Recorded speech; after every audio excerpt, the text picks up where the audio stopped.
¿Qué tal a todos? Bienvenidos a un nuevo programa de Universidad Abierta, el programa realizado en su totalidad por los estudiantes de la Escuela de Ciencias de la Información de la Universidad Nacional de Córdoba, como no puede ser de otra manera. Y hablando de estudiantes y compañeros, Flor, una vez más. ¿Cómo estás, Flor? Hola, Jero, muy bien, muchas gracias. La verdad, muy contenta por comenzar este nuevo programa junto a todos ustedes. Como bien queremos comenzar este programa, realizamos un anticipo de lo que vamos a ver hoy. Recordemos antes que el programa pasado estuvimos viendo la primera parte del informe relacionado con la violencia de género. Es por eso que si te lo perdiste no te preocupes porque podés verlo a través de nuestro canal de YouTube Universidad Abierta. Y es por eso que hoy vamos a estar viendo la segunda parte del informe que se titula Nos queremos vivas. Además, tenemos una entrevista abierta imperdible con un músico cordobés que además es cantautor, escritor, compositor y muchas otras cosas más que estaremos viendo en un ratito nada más. Exactamente, Flor, pero vamos a lo primero y nos vamos metiendo de lleno en lo que es, justamente como anticipaba Flor, la segunda parte de este informe sobre la violencia de género, una problemática que requiere soluciones, entre otras cuestiones, requiere soluciones urgentes y efectivas, políticas por parte del Estado provincial. Por eso, hoy en Universidad Abierta vamos a adentrarnos directamente en lo que son estas políticas estatales. ¿Qué hace o qué no hace el Estado al respecto? En Córdoba, por ejemplo, se lleva a cabo la Ley Nacional de Violencia contra la Mujer. Flor, una de las productoras de este informe, Julieta Ferreira, está con nosotros para ampliarnos más. Así es, Jero, aquí estoy con Julieta Ferreira, una de las productoras de este informe y ya metidos de lleno en lo que es la segunda parte de violencia de género. Contanos, Juli, ¿qué vamos a ver en esta segunda parte? Flor, ¿cómo estás? En esta segunda parte la idea es poder ver cuál es el rol del Estado, cuál debe ser la presencia del Estado y las medidas que debe tomar en cuanto a la violencia de género. De qué manera la podemos reducir. Muy bien, Juli, y con esta introducción vemos el informe de hoy, Nos queremos vivas, segunda parte.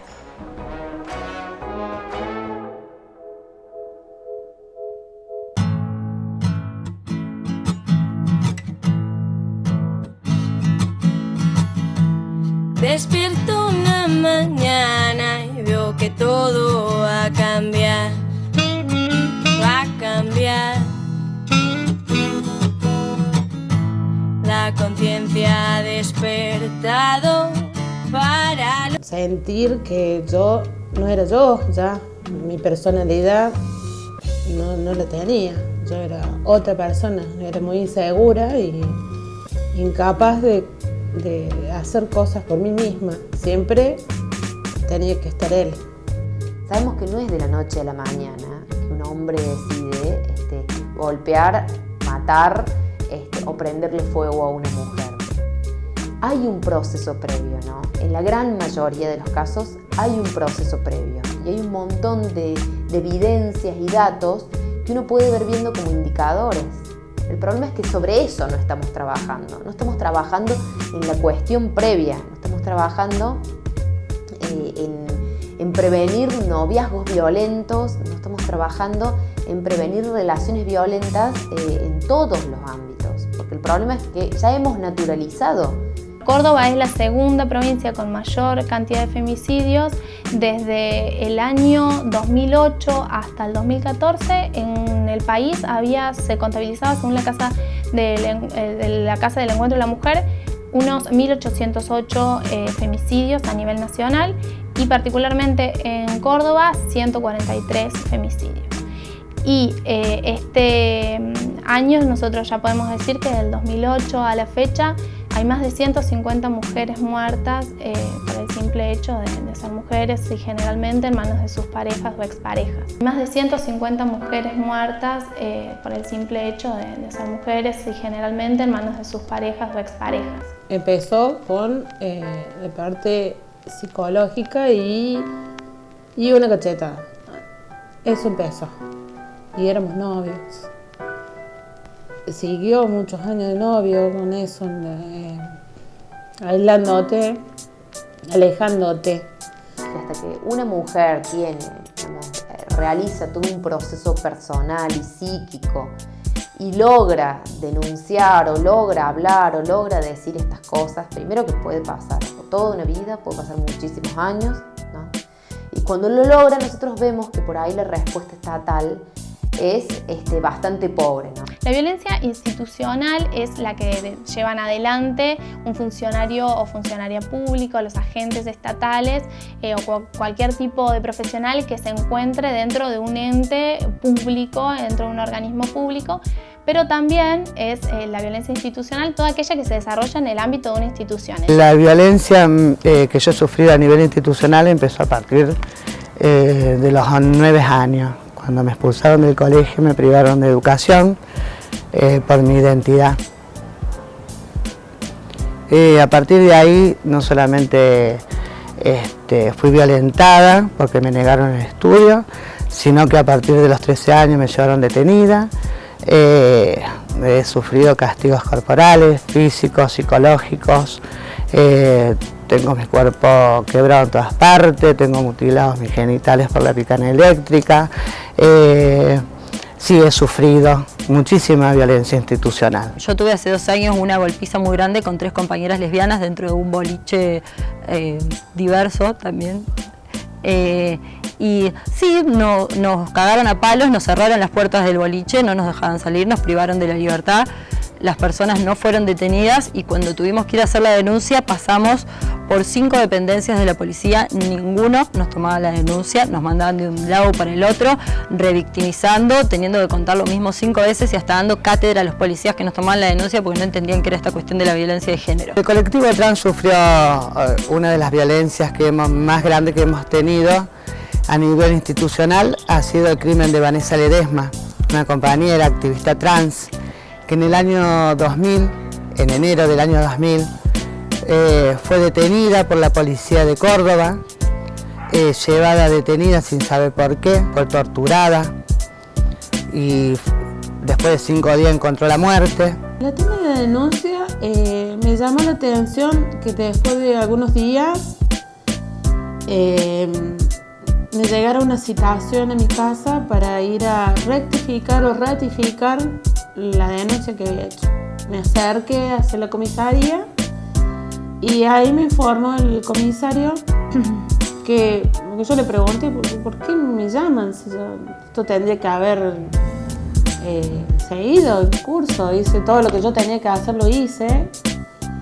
Y me dijo que bueno, que había muchas mujeres que se retractaban y que sacaban la denuncia y que él tenía que empezar el proceso y en vez de seguirlo querían saber si yo iba a mantener la denuncia para no seguir con el proceso del vicio. Puede que en algún momento nos pregunten, pero vos estás segura de denunciar qué hiciste, estás seguro que no provocaste, o después no le vas a querer venir a levantar.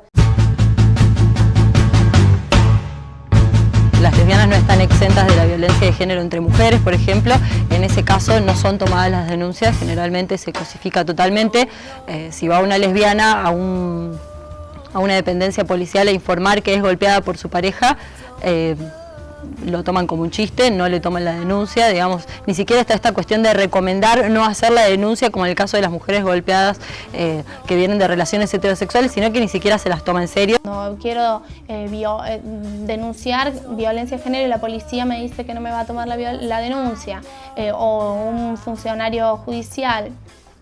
O cuando yo solicito un aborto en las condiciones contempladas por la ley, por ejemplo, si me han violado, si corre riesgo mi vida o mi salud, y a mí se me niega, yo sufro, entonces en este caso, una violencia de una institución que es una de las que está contemplada por la ley.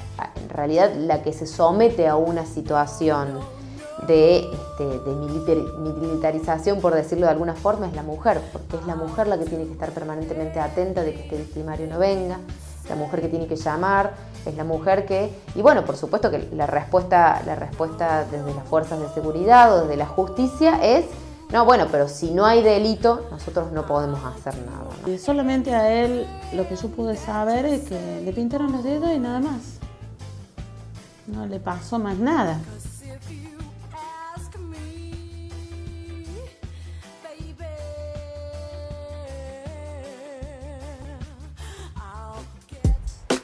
Es importante tener en cuenta todo el marco legal a nivel nacional que gira en torno a la violencia de género y que busca la prevención de la violencia contra la mujer. Sin embargo, en Córdoba y en otros lugares también esta ley no es respetada. Por eso, desde Universidad Abierta Jero vimos la necesidad de resaltar este aspecto y de retomarlo para así poder buscar la protección y la asistencia de las mujeres que son víctimas de la violencia de género. Exactamente, Flor, pero bueno, vemos la segunda parte de esta segunda parte del informe, Nos queremos vivas.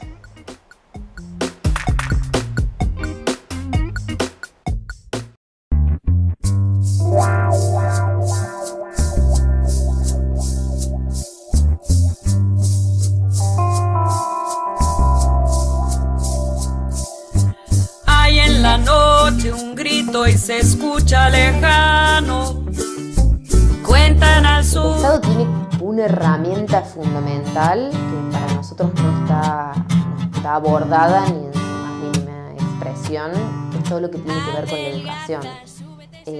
Cuando nosotros hablamos de que esto es un problema intrínseco de nuestra cultura, solamente nos vamos a aproximar a una salida, a una solución, si nosotros abordamos otro cambio cultural, ¿no? El Estado tiene que capacitar, ya sea a los maestros, tiene que educar a las fuerzas policiales. La Ley Nacional de Violencia de Género es la 26.485, que es la ley se llama Ley de Protección Integral para la prevención, erradicación y la eliminación de la violencia contra la mujer en el ámbito en el que desarrollan sus relaciones interpersonales. Entonces ahí, como en el título, ya está el espíritu de la ley, que es justamente prevenir la violencia de género, erradicarla, es decir, eliminarlo por completo, y también que se sancione efectivamente a quienes incurran en las prácticas que sean contempladas como violencia de género. Tenemos una ley modelo en Latinoamérica en términos de lo que es la prevención, la sanción y la erradicación de la violencia de género, ¿no? Una ley nacional que se gestó en base al trabajo de todas nuestras organizaciones y que es de muchísima calidad, muy completa, y muy de vanguardia. Pero, digamos, como nosotros siempre decimos, las leyes no garantizan que el derecho se cumpla, ¿no? En todo lo que es la cuestión LGBT ha habido grandes avances, como matrimonio igualitario, en el caso de las mujeres trans, todo lo que es la ley de identidad de género, y específicamente en el caso de las mujeres lesbianas que tienen la idea de una proyección familiar, lo que es la ley de reproducción humana asistida. Ahora, en Córdoba, los agentes que tienen que garantizar el cumplimiento de esas leyes son nulos directamente. Les falta todavía profundizar la ley. Acá en Córdoba, nosotras no tenemos una muy buena aplicación de la ley.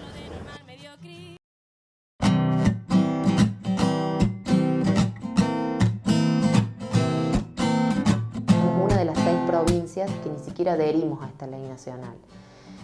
Y sí tenemos una ley provincial, que es una ley de violencia familiar, que inclusive ya en lo conceptual nos retrotrae un poco varios años atrás, porque equipara la violencia de género, ¿no?, con todas sus complejidades, con entender que se basa en una relación asimétrica de poder entre los roles de género y entendiendo que es un problema social y cultural y que el machismo está en todos lados y que va a ser muy difícil erradicarlo.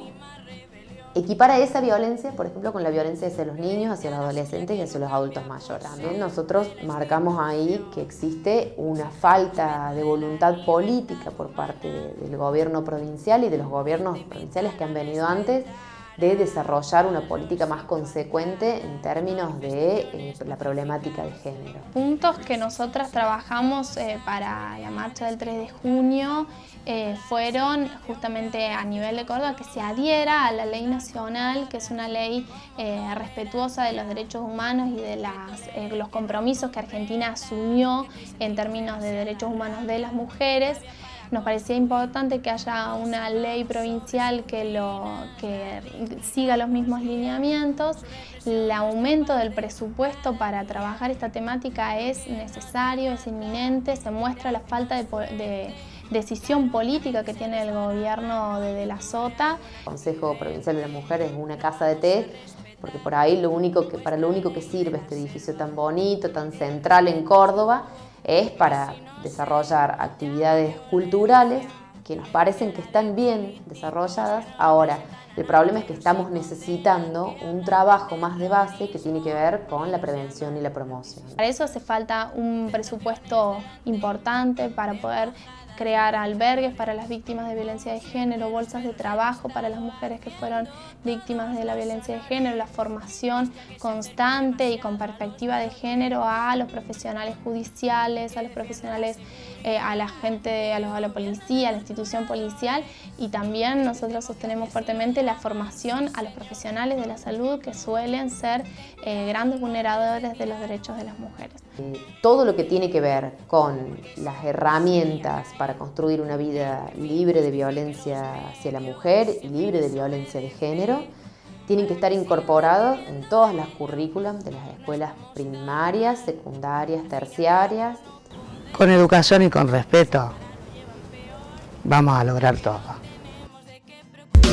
Ni unas menos, bajemos los puños, pongamos un freno. Si hay violencia no hay amor, no te quedes callada, te lo pido por favor, hacete respetar. Para que haya ni una menos, como sociedad, tenemos que asumir las responsabilidades que nos caben a todas las personas. Formarte para poder ayudarla.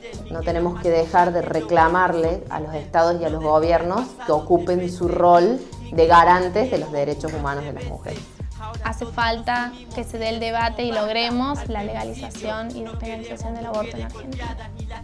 Tenemos que volver a los planteos colectivos, a construir estrategias colectivas. Tendríamos que confiar en otros modelos de relaciones posibles. Declarar una ley de emergencia de violencia de género en la provincia. Preguntarnos cada uno qué hacemos, qué hicimos, qué vamos a hacer con el machismo. Tenemos que respetar las identidades trans. Por un cobarde que no sabe amar. La violencia de género es una problemática que nos afecta a todos como sociedad. Afecta tanto a mujeres como a hombres, a grandes y a chicos. Es por eso que los invitamos a reflexionar, a seguir pensando este tema, a tomar conciencia y a seguir luchando por nuestro derecho, que es el derecho a la vida. Exactamente, Flor, y hay un número telefónico al cual comunicarse en caso de alguna denuncia, de alguna consulta, 0800 888 98 98. Ahora sí tenemos que hacer una pausa, Flor, pero no sin antes anticipar un poco de lo que se viene en el próximo bloque, la entrevista abierta de hoy. Él es escritor, cantante, músico, es joven, muy joven y es bien nuestro. Así que quédate, no te muevas, quédate con nosotros. Quédate viendo. Universidad Abierta.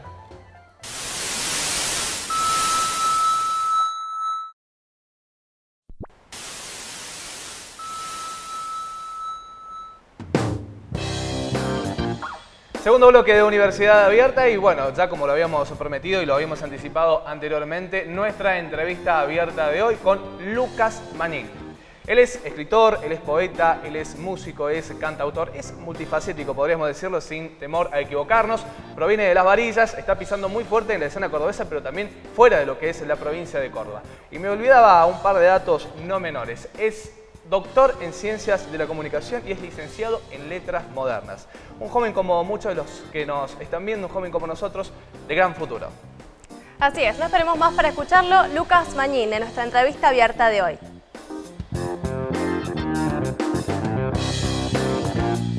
Bueno, hoy vamos a una charla, junto con las chicas de la producción de la entrevista abierta, a encontrarnos con Lucas Magnin. Lucas, muchísimas gracias por haber aceptado la invitación de Universidad Abierta y bueno, hoy estamos en el auditorio Luis Gagliano, que es como tu casa también.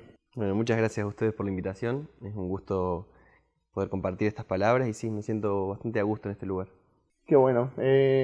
Bueno, quisiera que nos contaras primeramente qué es lo que intenta reflejar Lucas Magnin en su música. ¿Hay algo en específico por lo que te inspires al momento de escribir?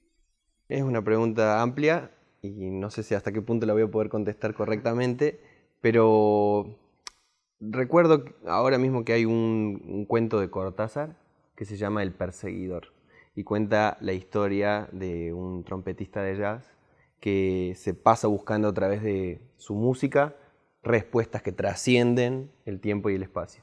Creo que en algún punto me identifico con ese concepto.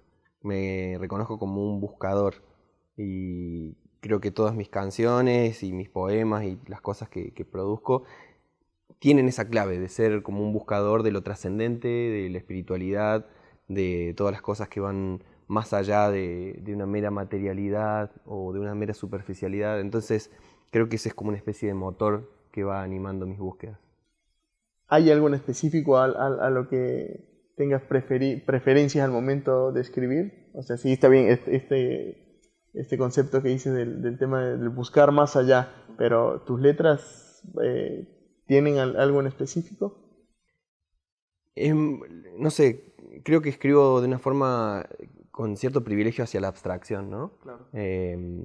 Porque hay una frase de una canción de este último disco que dice: la plasticidad de todo lo concreto se choca con este abstracto cemento, ¿sí? Lo abstracto para mí es como un cemento, es una cosa muy concreta que realmente está ahí, y mientras que lo concreto, la realidad, ¿sí? Lo de todos los días es un poco flexible, uno le puede dar la vuelta que quiera y lo puede llevar, claro, lo puede llevar para un lado o para el otro, mientras que lo abstracto es algo muy material, o yo lo vivo de una forma muy material. Entonces creo que sí, que eso es como algo que está latente siempre. Y bueno, definitivamente también para mí el tema de Dios, ¿no?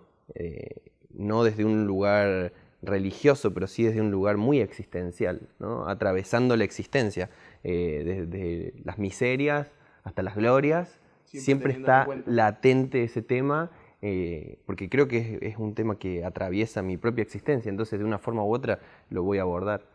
Ahora, en tu disco, ¿hay algunas influencias dentro de ese disco de algunas personas o algunas colaboraciones que hayas tenido dentro de este material? Sí, así es. Bueno, Bakhtin dice que no existen textos sueltos, que no existen ideas sueltas en el aire, sino que todo siempre está conectado de muchas maneras con el resto de las cosas. Y bueno, yo no puedo hacer la excepción a una regla tan grande. Hay una serie de influencias en este disco que son bastante diferentes de las del disco anterior. Inocencia, que salió en el año 2012, tenía una impronta más relacionada con el rock y el pop británico, sobre todo, ¿sí? Los Beatles, Queen, U2, Radiohead, Pink Floyd, Oasis. De alguna manera te han inspirado también. Claro, han sido grandes inspiraciones para mí, y cuando llegó la hora de producir este segundo disco, me puse como una norma a mí mismo de no volver a recurrir a las mismas influencias, porque me gusta que cada trabajo sea como una especie de universo autónomo, ¿sí? En el cual todos los diferentes planetas, que serían las canciones, están en sí mismo conectadas, pero hay un universo paralelo que habla de otra cosa. Entonces las influencias que están participando de este disco son sobre todo norteamericanas. Quise hacer como un cambio, entonces algunas grandes influencias son Bob Dylan, The National, Arcade Fire, Dirty Projectors, Wilco, en gran medida, Norah Jones, toda la tradición del folk, del blues, sobre todo del blues viejo, del clásico, country, digamos. Claro, es un disco con raíces bastante clásicas. Y todo eso mezclado de una forma un poco anárquica con ritmos latinoamericanos, ¿sí? Hay una mezcla bastante interesante. Sí, fue muy divertido hacerlo, pero también fue agotador, porque a veces es difícil como llegar a ese punto de unión, y que tampoco yo lo hice de una forma, digamos, buscando algo que no existía, sino que quise descubrir algo natural, que saliera solo en las canciones, ¿no? Entonces, en el disco aparecen pequeñas referencias a la samba brasilera, a la bossa nova, al candombe, hay una zambita argentina también. Todo eso está presente, pero de maneras como naturales, como intentando sacar como una influencia norteamericana, pero con un recorrido por toda Latinoamérica, puede ser, sí, eso me lo han dicho algunos, como una especie de disco que habla de América. Quizás puede entenderse así, pero creo que también esos ritmos están en nuestra sangre, ¿no? En algún punto. Entonces, bueno, fue simplemente abrir esa puertita para que salieran un poco. Y ahora, esta movida que hiciste promocionando mucho tu música en internet, que en realidad es algo que pocas veces se ve, ¿qué significó para vos? Bueno, fue una cosa bastante planificada. Los artistas independientes no tenemos muchos disparos para hacer. Entonces tenemos que apuntar muy bien cuando los vamos a hacer. Entonces durante bastante tiempo estuvimos hablando y pensando en las posibilidades de cómo convenía sacar Experiencia. Cuando publiqué Inocencia hace unos 3 años, primero fui regalando canciones sueltas, pero tenía como la idea de poder vender algunos discos. Pasó el tiempo y eso no me funcionó tal como yo pensaba, entonces para este disco dijimos vamos a buscar otra estrategia. Y la estrategia fue regalar el disco al mismo momento de que salía del estudio, ¿sí? Regalarlo, con todo un muy buen trabajo de prensa previa, ¿sí? De publicaciones y demás, intentando justamente generar una especie de intriga y bueno, eso ha respondido muy bien. Las descargas gratuitas que había del disco se agotaron en 2 o 3 días. Muy buena aceptación por parte. Muy buena aceptación, eso es muy bueno. Y que también tiene que ver con parte de la cultura digital, del compartir, de las descargas, de la cual yo soy un abonado, así que no me voy a hacer tampoco al margen de eso, ¿no? Y ahora hay que buscar como otras maneras de que el disco trascienda a través de conciertos, ¿sí? Como es un poco la línea que va siguiendo la industria. Los discos ya no se venden. Los discos son como una especie de souvenir para algunos pocos. Lo que importa ahora es tener muchos conciertos. Y bueno, eso ha sido un poco la estrategia que hemos buscado, regalando el disco desde el primer momento. ¿Y qué sigue ahora para Lucas? Acabas de mencionar que por ahí estás interesado en muchos conciertos, pero me imagino que también Lucas sigue componiendo día a día. Sigue haciendo como unos trabajos por ahí. Ahora los próximos meses tienen que ver con dar conciertos, con empezar a girar, visitar medios también, que eso lo he estado haciendo. Pero bueno, andás a ver lo que sigue. Siempre es una gran pregunta. Uno tiene expectativas, pero siempre la realidad lo sorprende. Ahora, para ir cerrando un poco la charla, a lo largo de toda tu carrera musical, por así decirlo, yo creo que todas tus presentaciones significan algo para vos, pero ¿hay en específico alguna o algunas presentaciones o giras que hayas tenido que significan mucho para vos? Sí, hay algunas. Un punto importante de mi carrera fue la presentación de Inocencia en Studio Theater a fines del 2012. Fue un momento en el cual todas las carnes que teníamos las tiramos al asador. Así que fue un show donde participaron 35 personas, entre músicos, invitados, productores, actores. Fue una gran puesta, entonces sí lo voy a recordar. Y se me viene a la mente otro concierto que fue exactamente lo contrario y que para mí fue notable justamente por lo trágico y por lo molesto que fue en todo sentido. Teníamos que dar un show en Río Ceballos, si no me equivoco, y mientras estábamos llegando, faltaban un par de cuadras para llegar, la primera tanda de músicos, se rompe el auto y no podíamos llegar con los instrumentos que teníamos y el resto de los músicos tampoco podía venir porque hubo un problema, y llegamos al lugar como pudimos cargando los instrumentos a mano, y había 3 personas y fue como tan brutal, digamos, sentir como esa frustración.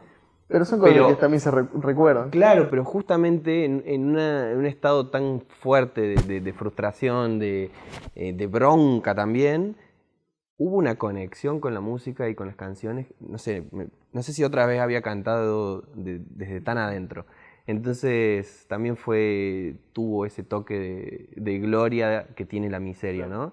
Entonces también lo recuerdo a ese con cariño. Bueno, Lucas, muchísimas gracias por haber aceptado esta invitación y bueno, también te agradecemos a nombre de todo el equipo Universidad Abierta. Bueno, muchas gracias. A escribir o escupirle hasta sola y... Lucas Magnin en nuestra entrevista abierta de hoy, la mejor de la suerte para él, por supuesto. Pero, Flor, estamos llegando al final del programa. Yo sé que hay mucha gente que quiere volver a ver este programa, ver los anteriores y comunicarse con la Universidad Abierta. Así es, y lo pueden hacer muy fácilmente a través de nuestro canal de YouTube. Es donde van a volver a ver este programa y todos los programas anteriores. Y para comunicarse con nosotros y seguir todas nuestras novedades a través de nuestro Facebook, nuestro Twitter y también de nuestro Instagram. Y como siempre, no nos olvidemos de escuchar Universidad Abierta por radio, a través de Radio Revés todos los días miércoles a las 14 horas y también a través de Radio Universidad los días domingos a la misma hora, a las 15 horas. Exactamente, Flor, llegamos al final. No se olviden que este es un programa realizado íntegramente por los estudiantes de la Escuela de Ciencias de la Información de la Universidad Nacional de Córdoba. Hasta la semana que viene, con mucho más Universidad Abierta.